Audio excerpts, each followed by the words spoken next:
Hi everybody, it's Tom again, and I'm here with my friend Kelly. We will be talking about narcissism.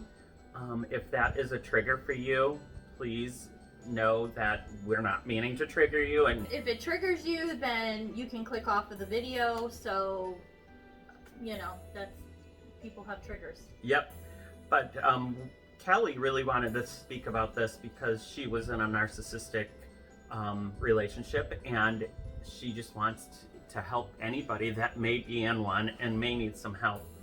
So she wants to give her experiences so other people won't have to go through them.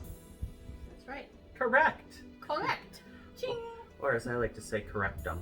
Anyways, so I'm just going to be talking to Kelly about her relationship and what went on, and we'll go from there. So let's start the video. All right. So Kelly, you knew him from high school, right? Yes. Yeah. We're not gonna give any names. Nope. No names. So you're just gonna know him as him or he. Just Yep. so you know. We met in high school. Well, we met like right before I went into 9th grade. He's 2 years older than me, so we dated on and off for about 4 years, and we ended up. I broke up with him because he cheated on me. And then we didn't see each other for a very long time, got back together, and thought that it was the greatest thing, the greatest love story ever, and that's kind of when it all started. So how did it start? What started to happen to make you realize, what were the flags that were happening? Well, at the time, I didn't realize there were flags. I had no idea what red flags were. It never even crossed my mind. Never even crossed my mind that somebody that I've known for such a long time would even remotely be that way. Yeah. The earliest, well, looking back now, the earliest sign was the cheating. So that was way back. And when he cheated, did he give you an excuse, or did he say anything to you when you confronted him, or did you confront him? We did. I can't remember exactly how it went. I mean, I was 17. Yeah. But I do remember breaking up with him, and I do remember that he kind of rubbed her in my face and made it a joke. Wow. But back then, I really didn't think twice about it. I thought it was just, Yeah. Yeah. that's what teenagers do. It didn't dawn on me that that was a red flag. Yeah.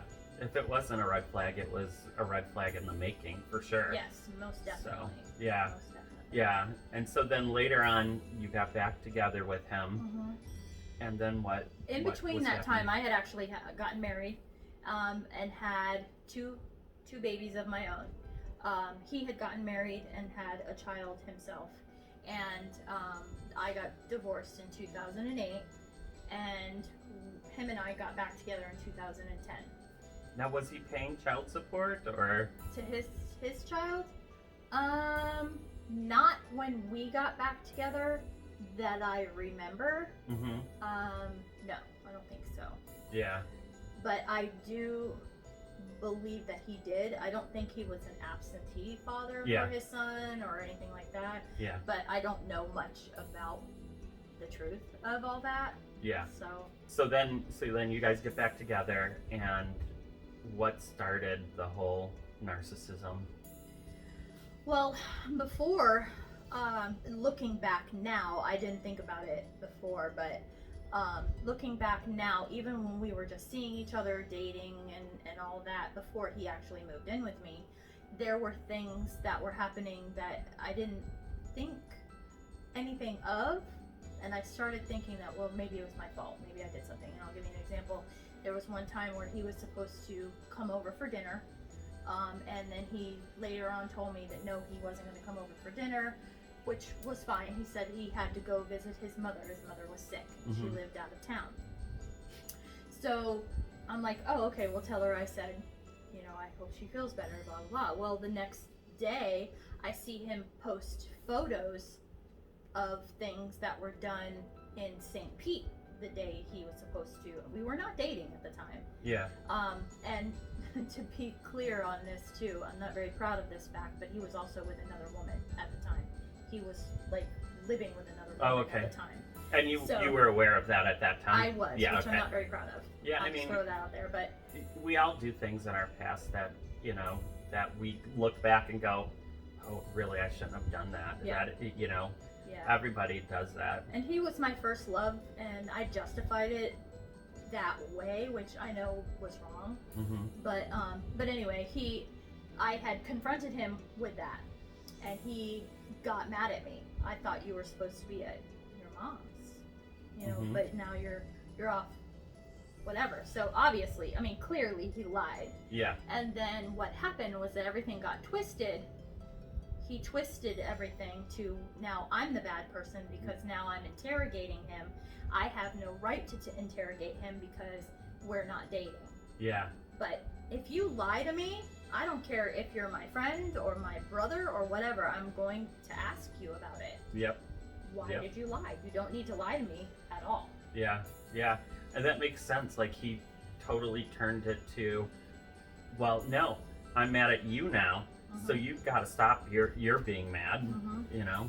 And that kind of set forth a pattern for our entire relationship. That was how it usually ended up happening. Yeah. And then I would confront him with something. He would deny it, twist it, get mad at me for even implying this, and then now I'm the bad person. Yeah. And then I would end up apologizing for reacting to something that, Because now you feel like it's your fault, and Yes. it's totally not your fault. right, it had, And yep. and if you wouldn't be like this, I would never do that Mhm. kind of stuff. Yeah. I totally understand that. Yep. How was he with your friends and your family? In the very beginning, he was very outgoing, and at least I thought. Mm-hmm. And but there was a time that my best friend and him got into an argument over something that happened 20 years ago, and I wasn't allowed to speak with her, get a hold of her in any way, or he would leave. Yeah. Why I let that happen is beyond me at this point, but looking back, it was because I didn't want him to leave. Yeah, for sure. So, and I kick myself every day for that, but that's. But again, it's one of those things where you think you're doing the right thing. You love this person. You don't want them to leave. You're gonna make concessions for them. You know. I should be on his side. Yep. Yeah. You know, I totally understand. even though I didn't agree with him, but not agreeing with him would have caused what is known in the community as narcissistic rage. Yeah. And basically at that point you're going to get up, you're gonna get it. Yeah. Not physically. Yeah. Now there are narcissistic relationships that are also physical, but he never touched me. Yeah. So physically, it was not a physically violent relationship. It was Yeah. all emotional. Yeah, All definitely. emotional. Definitely. So he basically was pulling you away from your best friends. Mhm. Was he doing that with any of your other friends or your family? Not directly, although he did try to triangulate me and my son. He really put a wedge between me and my youngest son a lot. There was a lot of issues there. I knew he didn't like my son, Yeah. but he wouldn't come out and say it directly. Yeah.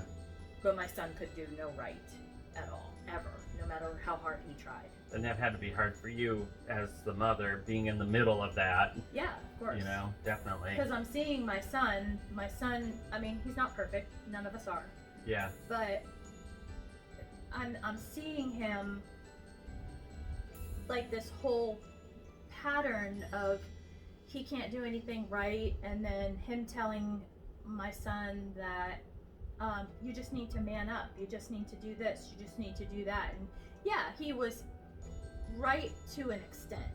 Mm-hmm. Yes, you need to do chores. Yes, you need to help your mother. But he's a kid. Yeah. You Also, know? Also, sometimes it's the way you present it too. Yeah, you very know? much so. So He had no tact. yeah, yeah, He was very straightforward and black and white. Do it my way or the highway. definitely. The rules were set. Nobody else knew the rules but him, and they could change at any time depending on his mood. Yeah. So Wow. So I would say both of those things were other red flags. I mean, to tell someone you have to cut someone out of your life, that's your best friend, it's almost like, you know, I'd almost cut off my arm before doing that, you know? exactly.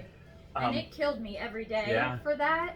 yeah, And there was months that went by that every day I would try to talk to him about it and be like, hey, look, I'm really missing her. I love her. She's always been my best friend since we were 12 years old. yeah, But he wouldn't even have it. He wouldn't even discuss it with me. yeah, You know how I feel about that. And then every day for a year, every single day for a year, did you talk to anybody today?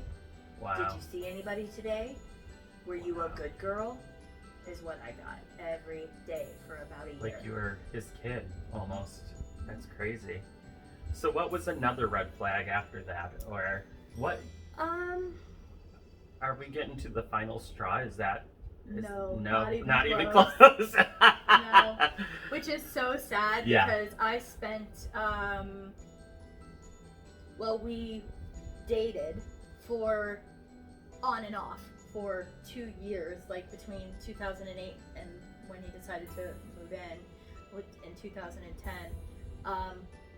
There were several times in that period of time that it was on again, off again. Something would be Yeah. upset, like that incident that I told you about, and I confronted him. We didn't talk for like a month or so.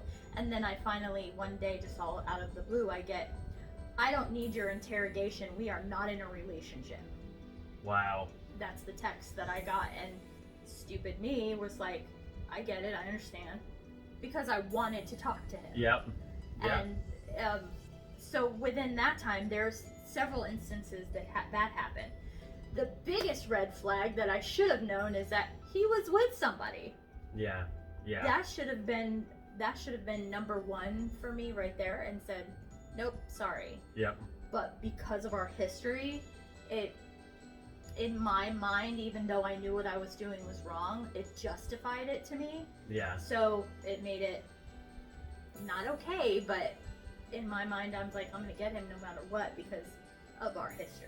Yeah. Yeah. Which I know is wrong. Love is blind, right? Yeah. So, yeah, I totally understand that. I mean, I've been with guys that I've been like totally gaga for, and just like nothing's gonna stop me from being with them. And so I took a lot of stuff from them, and just probably shouldn't, you know. So I totally understand where you're coming from. So, what was the final red flag? What pushed you to your limit? As far as the whole relationship, like the divorce and everything, that was an accumulation of things, and it was more, honestly, it was more him pushing it than me, because I always wanted to work it out. I thought things would be different, but the accumulation of everything, and now that I know what I know, and I look back and I'm like, I cannot believe I put up with 99% of the stuff that happened. Yeah. I would never now. Yeah. Yeah. Now you know, so Yeah. you do better. Yeah. There's so much to learn, and it's so insidious, the whole process. There's a whole cycle that happens, and I've seen it as I was looking back on it. There's a whole pattern of things how it happened. Yep. Yeah. Usually he would get upset for me about something. Isn't that weird when it clicks though? Like when you're reading about it and you're just like, oh my god, that's totally what was happening. Oh, yeah. It's the weirdest thing, because when I started, what started me on the path of learning about all this stuff was like, I'm like, I cannot figure out for the life of me why this relationship is so difficult.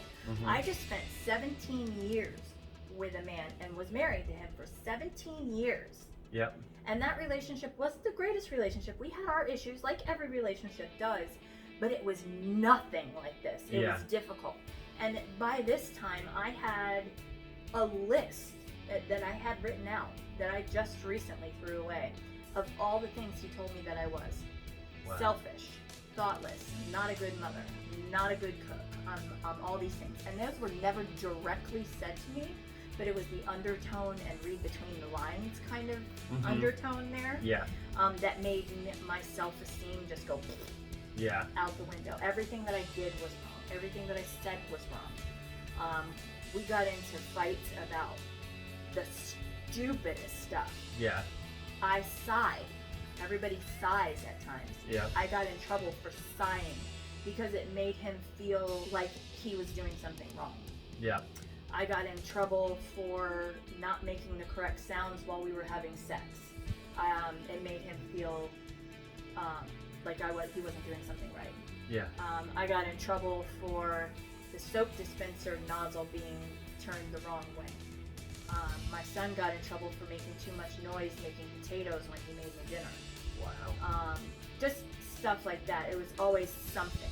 And then you start getting that little person on your shoulder telling you, you're bad, you're wrong, you're never going to be able to do any better, you're going to have to stay with them. And yeah, exactly. The inner saboteur is what I've heard it been called before.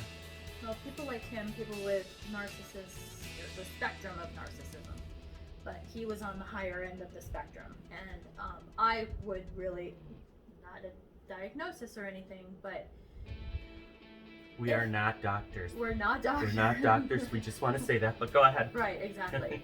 But I mean, it wouldn't surprise me if he would have been diagnosed with narcissistic personality disorder. Yeah. Borderline sociopath. Wow.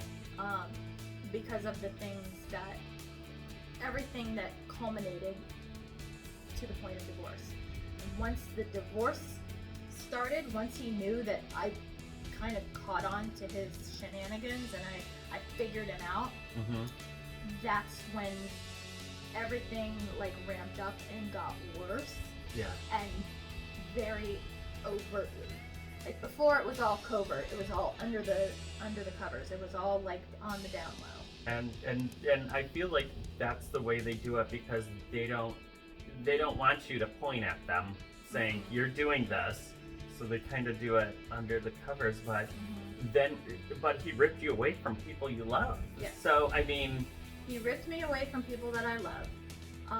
He was not involved with my family at all. Every time I wanted to go see my brother, he never wanted to go see my brother. He never wanted to go see my grandparents.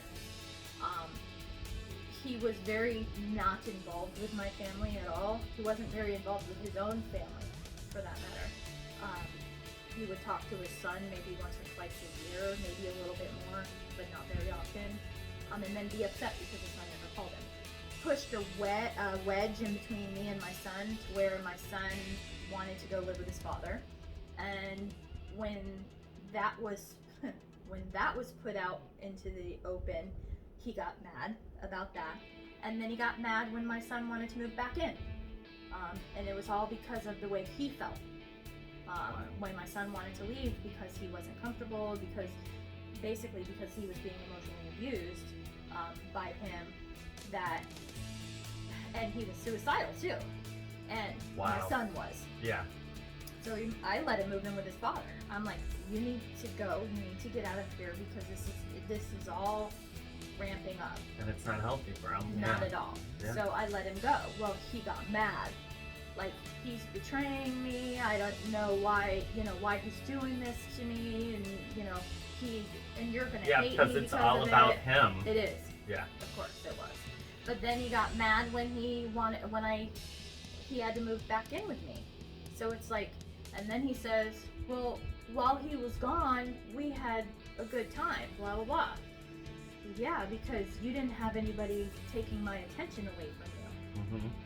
My son comes first, and unfortunately, I tried to balance that for 8 years, and that's extremely hard. Yep. To try to, and then he accused me of not being a very good mother, that I never disciplined my son. Wow. Well, my son plays games. Yeah. The most I had to complain about with him is not doing his homework and not doing his chores. That's a pretty typical teenager, in my opinion. For And sure. he's not out there getting in trouble, you know. And a lot of the stuff that he did do to get in trouble was things to avoid the bigger picture, to avoid the wrath. Yep. Yeah. So I get it. Yeah, I for mean, sure. There was a time there after the divorce that I had to, me and my son had to, like, really rebuild our relationship because it was broken. Yeah. Yeah, and I can It see makes me that. sad. Yeah, I can see that, definitely. Yeah. It's so sad though, and it's so. I think what bothers me is it's more rampant than you think. You know, there's more people out there that's narcissistic than there are non-narcissistic people. I can't even talk right now, so I don't even know what's going on. But narcissism's just It's all an over epidemic. the place. It's Yeah. an epidemic. It actually, and I think narcissism, the word narcissism and the word narcissist kind of gets thrown around a lot because everybody has a little bit of narcissism in them. Yeah. If we didn't, we wouldn't have self-love. We wouldn't want to be better. We wouldn't try to strive to be our best selves that we can. Yep. So we have the healthy narcissism, and then you have people like him that are totally on the further end of the spectrum that do things to blatantly hurt people. And I call them emotional vampires. Yep. Because what they do is they just suck you dry of everything that you have. Yep. Your life, your vitality, your integrity, your self-esteem, your friendships, your family. They just, whatever they can take, they'll take, and then they'll get mad at you because you don't have it in you to give anymore. Yeah. And then, I mean, it's disgusting. It really is disgusting. Yeah. So what would you say right now to someone that you knew was in a narcissistic relationship and you wanted to help them get out? That's a hard one because when you're in it, and if you don't want to learn about it and you're comfortable where you're at and you think, oh, he loves me, a lot, or she loves me.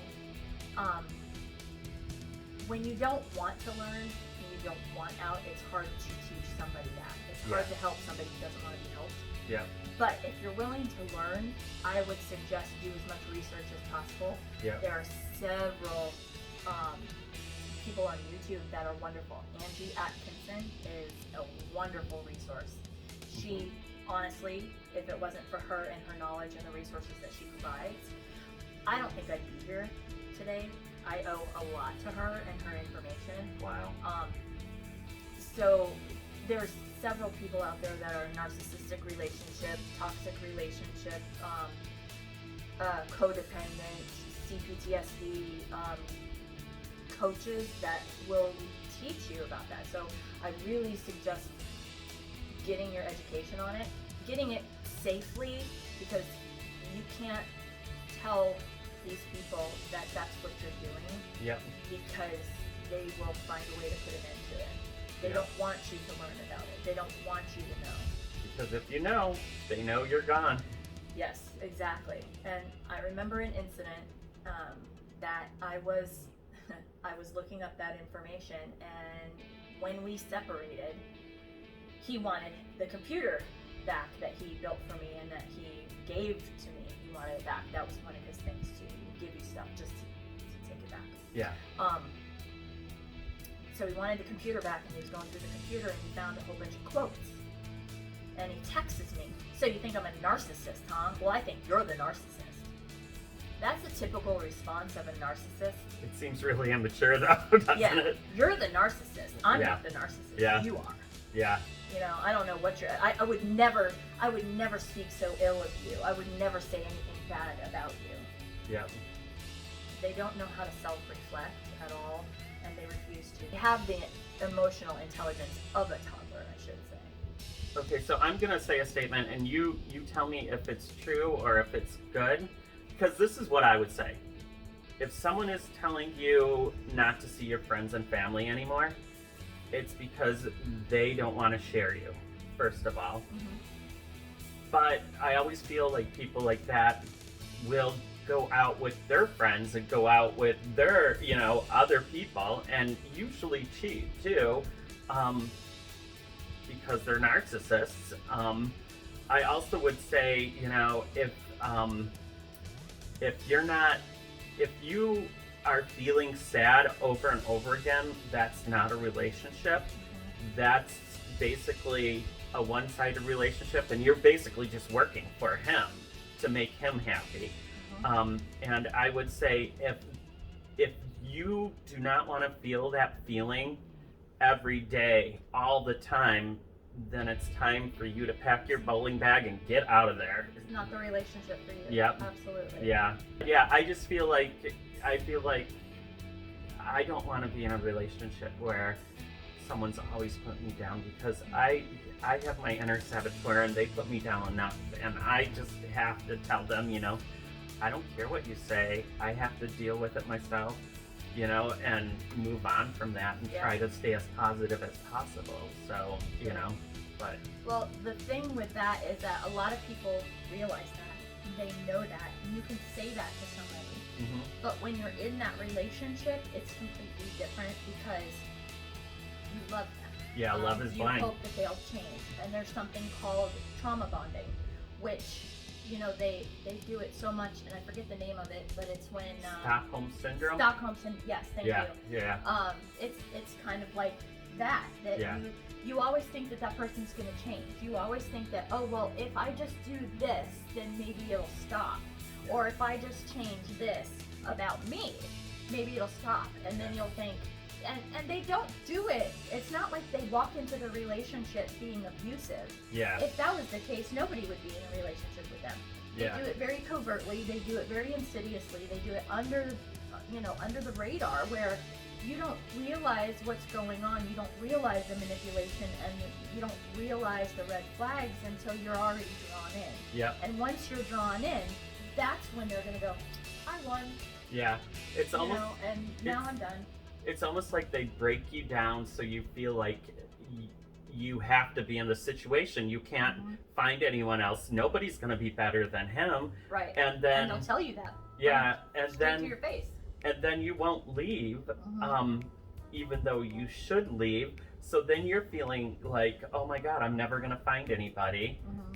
And what are you going to do then? Like, there's nothing you can do besides go, okay, well, maybe if I'm better, maybe if I, I'll try harder for them. Yeah, exactly. Yeah, so they won. Like, it's so sad to me, It is. And before this relationship, I never gave narcissism a thought. I never even, I knew it was a thing, obviously, but I didn't understand it. Yeah. And I didn't know what red flags were.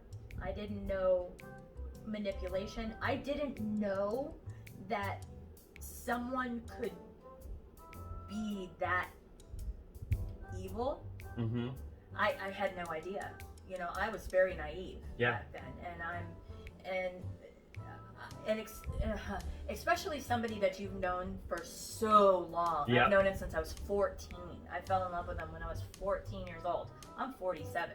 Yeah. So that was a long time that I've known him, and I never in a million years thought that he could do that. Yeah. Or anybody can. If you really think about it, it's evil. Yeah. You are literally sucking the life out of somebody. It's completely self-serving, and it's completely like, hi, everything, I get everything, I'm great. And you know what? You can go sleep with the dog blanket. That's how I feel about it. It's very, I want everything, and you're going to treat me like the king I am, But on the same thing about that, when you're in the relationship, they're going to go, oh, you're so wonderful, you're so great, you have such beautiful eyes, and oh, you do that so wonderful. And then, a minute later, they're like, well, you're shit. You're just a piece of crap. And why do you do that to me? Why do you speak like that to me? And you're like, it's very confusing. Well, I still, to this day, have really no idea why my divorce happened. There was an array of different things that he would complain about. He said I couldn't communicate. well, I didn't have a problem with my first husband of 17 years. Mm-hmm. I communicated very well with him. So what's the problem? Yeah. And it's crazy to me now. Yeah. Looking back on it, it's crazy. The whole thing. I mean, and that's what it is. It's crazy making. You Yeah. got the gaslighting and the manipulation and the twisting of the words, which they call word salad. Yeah. Word salad is when they throw things at you and they bombard you with different facts, and you have no way of defending yourself. So you're focusing on like the last thing that they said, and then like, you know, they keep throwing stuff at you, and you're like, Yeah. and they wear you down to the point where you're like, the only thing you're left to do is say, okay, I'm sorry for whatever it was that I did. Yeah. Yeah. And at this point, you still really have no idea what you did, but you're just going to say sorry so they'll stop. Yeah. Yeah. So. Well, it sounds like they would give you a little bit of sugar, Mm-hmm. and then hit you with something sour. You know, Oh, like it was all like, absolutely. I'm gonna build her up, so it's not so bad when I am mean to her, and you know, and so I can be like, well, I said those nice things to you. I don't understand. So wow. There was a instance, I don't know if you're interested, but there was an incident where I found a receipt. Mm-hmm. And I confronted him with this receipt. It was to a sex place in this area. Been there, done that. I'm just kidding. Go ahead. Well, it was to a sex place. Uh-huh. He had just gotten back from a business trip, which, by the way, I found out he's had girls up there too, or over there. But anyway, I handed it to him, and I'm like, what's that? Completely denied it. Kind of avoided the whole thing. I don't know. Did you go? Yeah, where'd you And I'm get like, that? Why are you confronting me with that? Right, exactly. You're making this stuff up. So, and I finally told him, and I finally said, well, somebody's lying, and it ain't me. Yeah, yeah. And then, if I would bring it up again, I got the narcissistic rage. Yeah. Why do you keep bringing this up? Why are you bringing up the past? That's the past, blah, blah, blah. And that happened 3 times, actually. Yeah, that I can remember. But I can see this now. Like, when you're like, somebody's lying and it ain't me, Mm-hmm. you started getting your strength then. Yeah. You started standing up to him, and that's what was like pissing that. him off. Yeah, that's where he went into, like, oh, I'm gonna have to get divorced because she's catching on. You know what I mean? That's Yeah. how I feel. Yeah. I mean, I may be completely No, off base. you're right. Yeah. You're definitely right, because the abuse became more in your face once he realized that I am learning, because I started going through therapy and he knew it. Mm-hmm. I started talking to him about codependency, and he didn't really he was like, well, why do you think you're codependent? And he knew that I was researching. He knew that I was catching on. Yeah. And then I think I can almost pinpoint the point where he was like, oh shit, she caught on. Yeah. Is the time that him and I got into a fight, which was nothing new. We got into a fight, and I was packing up all my stuff, and I told my son, pack up a bag, we're leaving. Wow. And I walk back into the bedroom, and he's got a loaded gun to his head. Wow. And I said, put the gun down. And I kept repeating it, said, put the gun down. Put the effing gun down. And he just, why should I? Why should I? You're leaving, so I have nothing else to live for. Now, I talked him down. I really wish that I called the cops at this point. Yeah. Looking back. And maybe Bakered him. Yes, but I didn't. Baker is to put him in a mental To Baker institution Act, yes. because he threatened to kill himself, basically. 72-hour mandatory. Yep. Well, anyway, he kept doing it. Finally, I got him to talk him down. And one thing you gotta know about narcissists, when they get you, or they get what they want out of the situation, they have a specific look to them. And it's true across the board. They have a specific look. It's either a glare or a smirk. Yeah. So once he got the gun down, I got it out of his hand, I threw it on the bed. We talked, we did all that, everything was calm. And once everything was calm, he grabbed the gun again, and he looks at me and he goes, next time, make sure that the barrel is empty. Oh, wow. with that smirk. And it Wow. just floored me Wow. at that point. You knew at that point. At that point. So after that, I had wrote him a letter, because that's what I do. I love to write. So I wrote him a letter writing out everything. And I explained to him, I said, that instance made me think of you in a completely different way. I said, number one, if that was real, you need help because you're suicidal. Yeah. Number two, it could have been a manipulation tactic. And if that is the case, you still need help. Yep. Either way, you need help. That's a problem. And that's when he knew. Wow.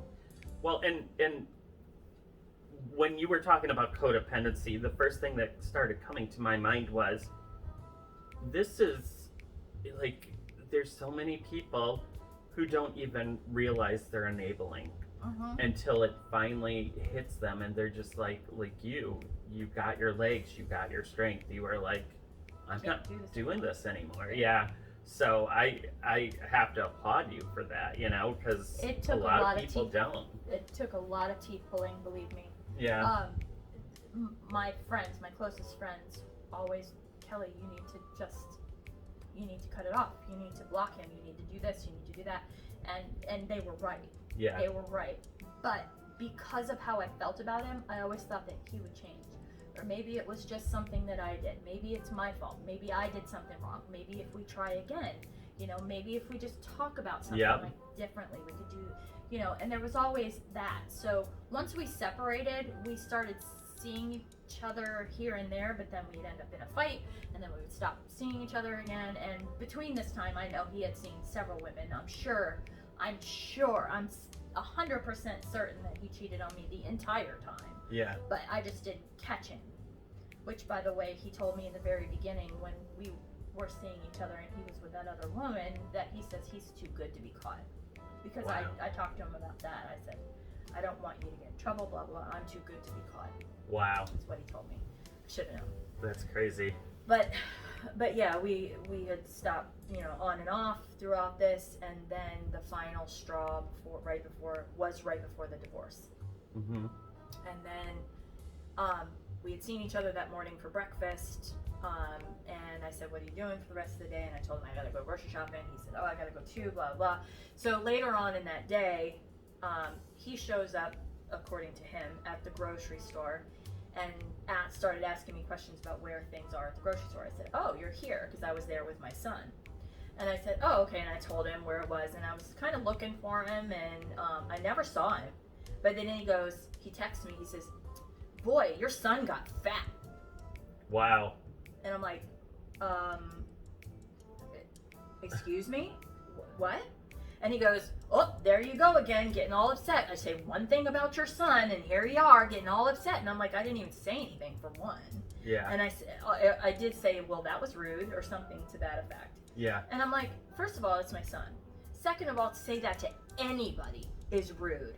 Mm-hmm. And he says, you know what I can't believe is that if it was anybody else other than your son, you would have been right there joking around with me. And I said, have you met me?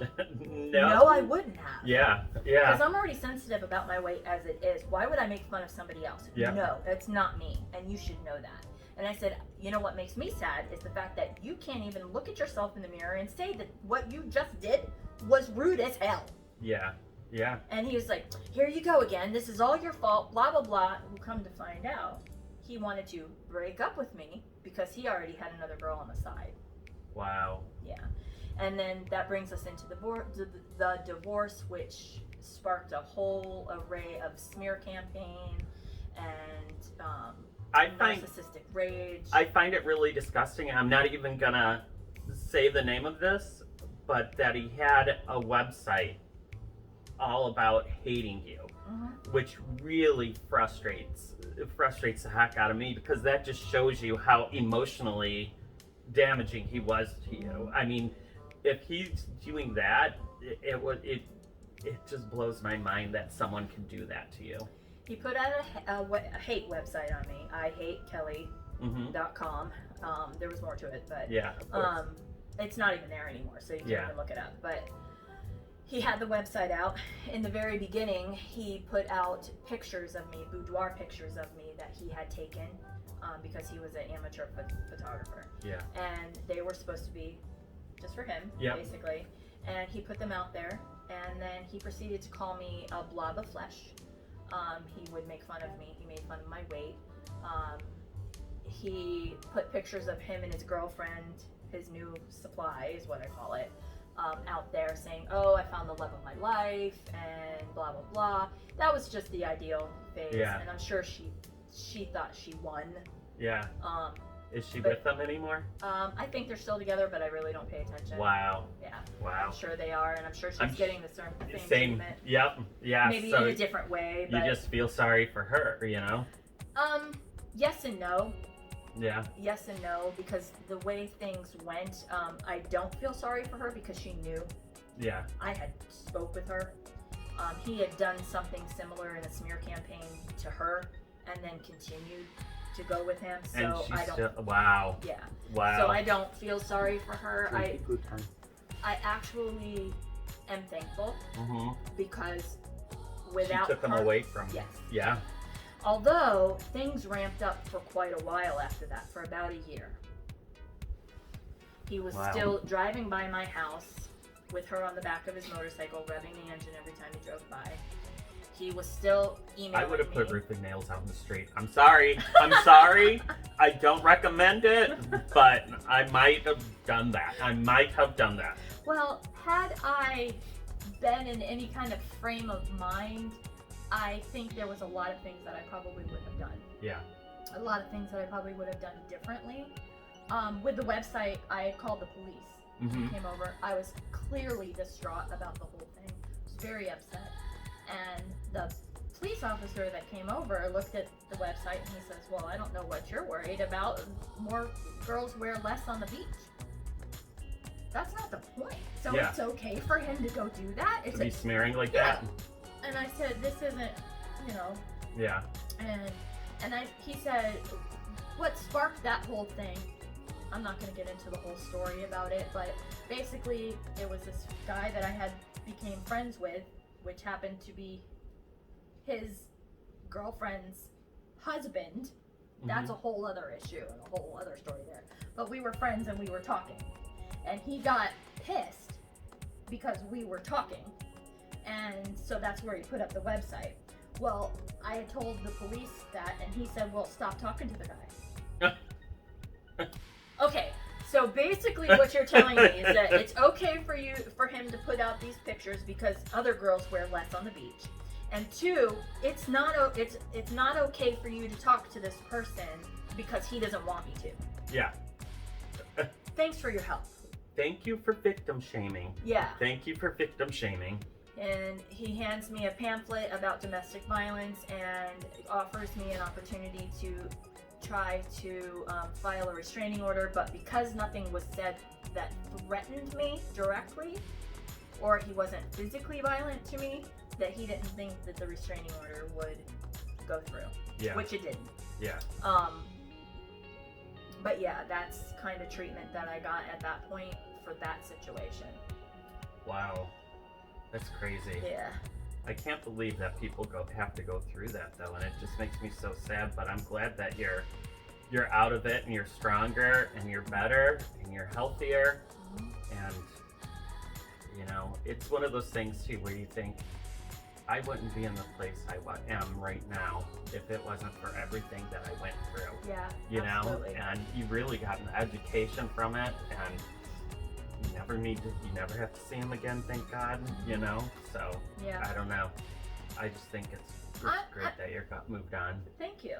And I have to say that I'm very, although I would never want to do it again, and although I would never wish that on anybody, I am grateful for the lesson. It has made me stronger. It has made me more self-reflective.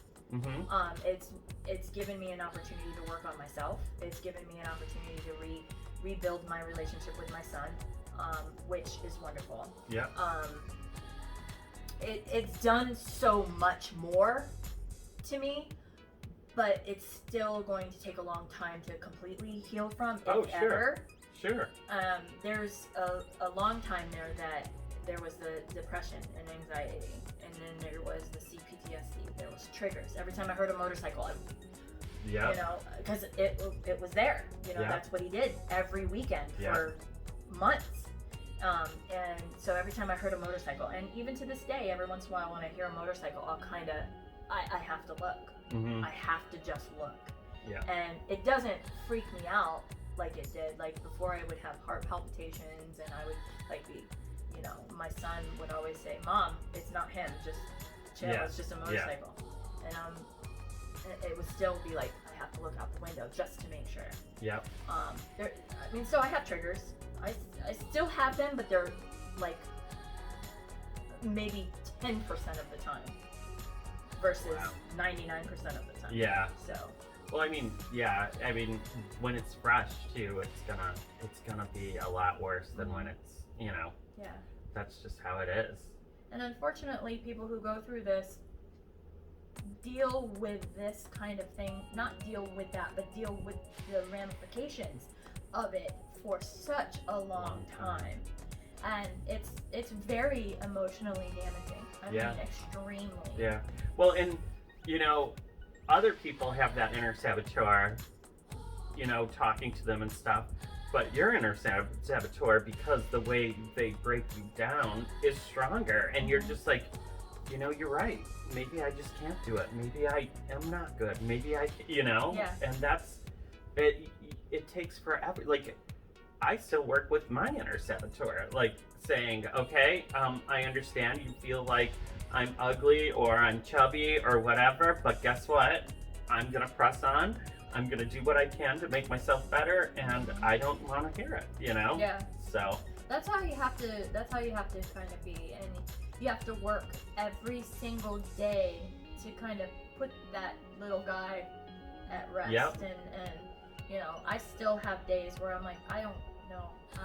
I can't face myself in the mirror sometimes. And it's sad because although I have realized that who I am, I completely lost myself. Yeah. I didn't have any idea who I was for the longest time. And now that I've been away from that situation for the better part of two and a half years, I've learned about myself. I learned a lot about myself. I'm not a bad person. Yep. And I don't think I ever was. But there's still so many things that it kind of comes back to me in spurts sometimes. It's like, oh, I'm not going to do that. Yeah. I don't. And even making these types of videos, talking about narcissism and talking about my experiences with it, it makes me nervous.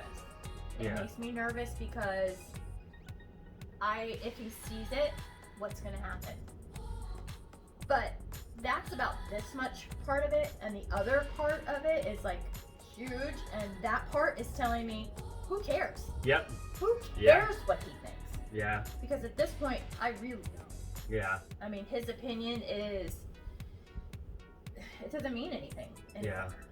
I gotta say, I do morning meditations on Monday and on Fridays, and the guy who runs it we were doing in the middle of this meditation, and he said, okay, you see yourself, you're coming to a mirror, and the mirror has all this stuff all over it, all these little pieces of paper, and he's like, you start pulling them off and seeing yourself for the first time. And I'm doing it, like in my mind, I'm doing it, and I'm like, feel the tears running down my face, because I'm thinking, you know, this piece of paper says you're stupid. This piece of paper says you're fat. This piece of paper says you're ugly. This piece of paper says you're never gonna amount to anything. And it just, after that meditation, I felt so much better. I felt like I cleaned off my mirror and I was ready to face everybody, you know? It just was one of those things. And I told him, I was like, that was probably the best meditation I've ever had, because it made me feel better about myself as a person.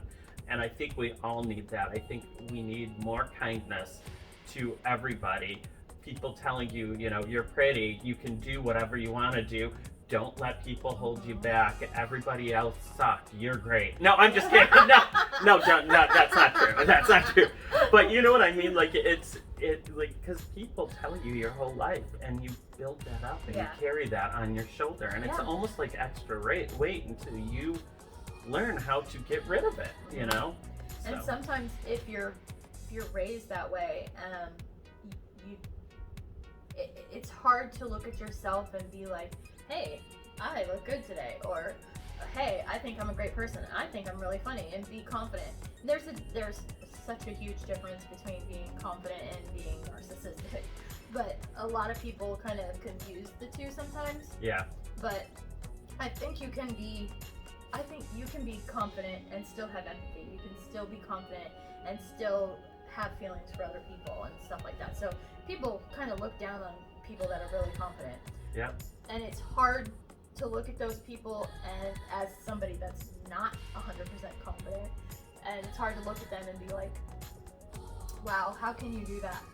Yeah. How can you love yourself that much when I'm over here like, oh, I'm fat, I'm ugly, I'm getting old, I got wrinkles, and, you know, all these different things. When, you know, you're a great person. Everybody I know is a great person. You know, they have their own thing. So I mean, I have to say, I've got healthy narcissism. No, but I mean, the thing I think people don't realize about everybody, this person looks confident, he's going through, you know, doing all this stuff, he looks confident or whatever. He has his inner saboteur too. He has his flaws. He has something that, you know, he is, you know, upset about, you know, like, so it's like, you know, I see those people and I have to celebrate them I have to learn to celebrate them instead of like trying to tear them down, because, you know, they're faking it till they make it, you know, and everybody's just, you know, trying to make it through their life. Yep.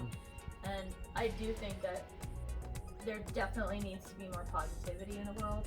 Yep. And less people hating each other because of different political views or religious views or whatever the case may be, and just celebrate that person and being able to have the freedom to have the different opinions.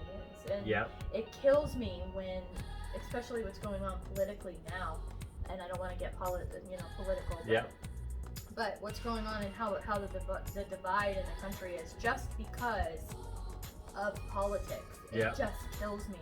Families have been torn apart. Friends won't be friends anymore just because they don't have the same opinion, and it just floors me that that's actually a thing. Yeah, I've seen people cut off their children. I've seen children cut off their parents. It's funny because when you were saying gaslighting, and then they throw all these things at you, you know, and they try to make it so that you can't answer it because you're trying to figure out the answer for the last one, and then they throw another one at you. And I'm like thinking to myself, I've been in political conversations like that, and for me, I'm just like, well, it's obvious we can't talk about this. So I'm just gonna stop talking about this. And then they'll keep talking and I'll be like, nope. Done. I'm done. The best thing you can do, and getting back to the whole narcissism thing, which basically you just kind of said it there, the best thing that you can do when you're dealing with a narcissist is to not engage. Don't, you know, what they are looking for is an emotional reaction. So if you don't give them that emotional reaction, they'll get bored with you.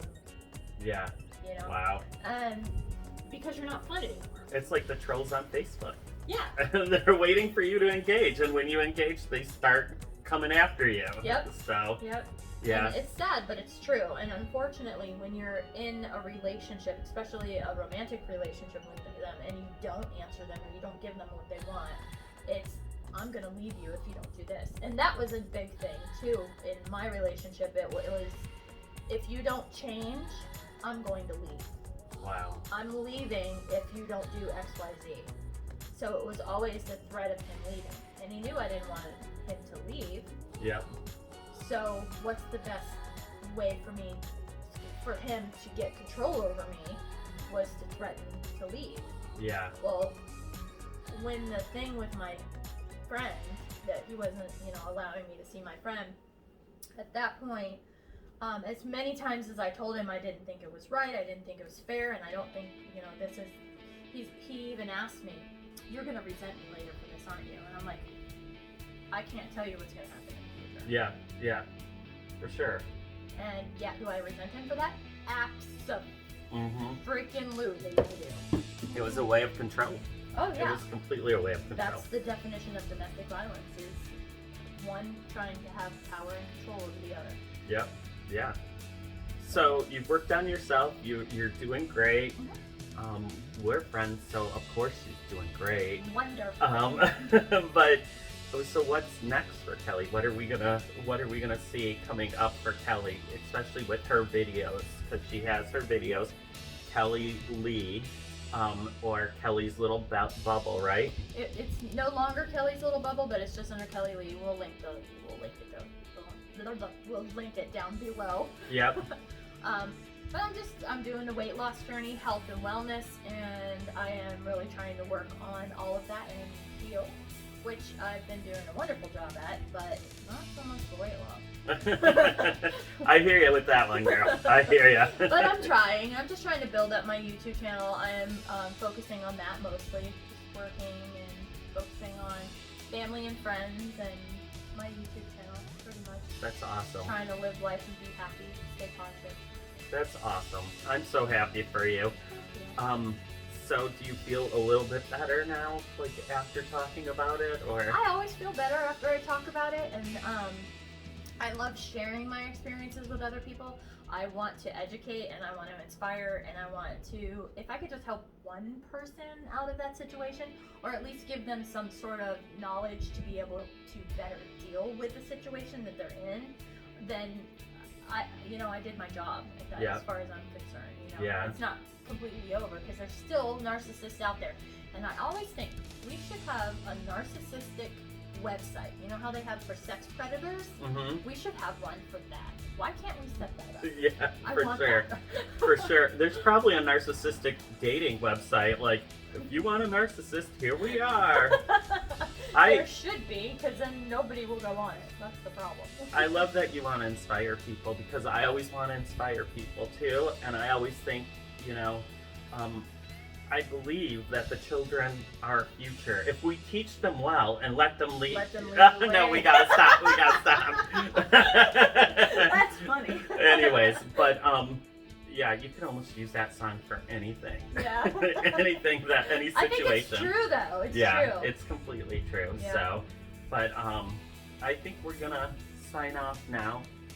You feel good? I do. Do you? I feel good. Awesome. I feel good. Oh wait, don't look at my bruise. How did you get the bruise? Well, something happened last weekend that I don't know I want to share with everybody right now, but maybe I might be doing a vlog on it later, but right now I'm just not ready for it, so. Alright. Cool? Well, when you're ready to talk, I'm here for you. Yeah, we can do another one of these. Thank you, Tom. Thank you. I love you, Kelly. I love you too. That's awesome.